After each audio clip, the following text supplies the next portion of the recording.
فقیری آمده گفت ای عمر به خاطر خدا برای من یک خرما بدی.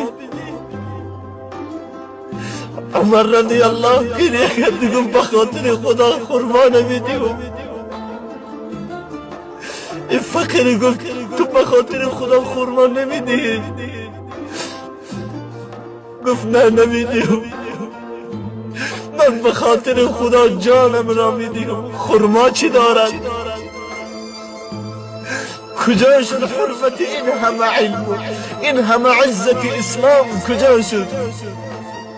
من نخواه به خاطر خدا وقتی یک فقیر دری خانه ما میبیاد و دری ما رو میکوبد یک جوگی بچه حق، یا دری آشخانه ما میبیاد، دری یک رستوران ما میبیاد، ما رئیس یا رستوران هستیم، دری ما رو میکوبد یا از آینه نظر میکند، ما نخواه او رو نگیریم، در آموش نگیریم، نخواه به خاطر الله درو یک غذا ندهیم برای او، یک لباسی نخریم.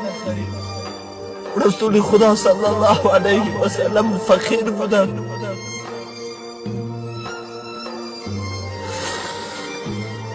ابوبکر صدیق رضی الله عنه وقتی که میگفتن ای ابوبکر به خاطر خدا برای ما یک چیز بدی،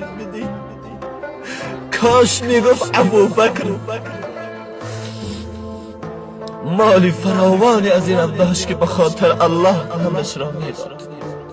ولی ببینید که امروز اگر به مغازه ما یک نفر بیاید و بگد به خاطر الله یک درهم برای ما بده، جان ما میبراید. ما یک بار اندیشه بکنیم که خدا به ما چشم داد، نگفت که بنده من تو چشم دادم و من اینقدر مبلغ بده، ولی ما چرا برای خدا نمیدهیم؟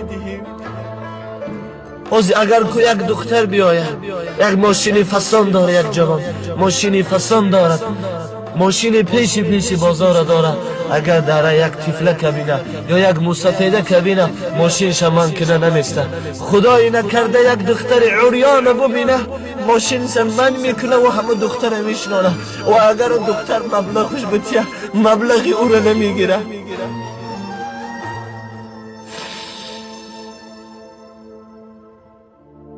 چرا عمر رضی الله این گونه نبودن؟ چرا ابوبکر این گونه نبودن؟ تو امتی چه کسی هستی میدانی؟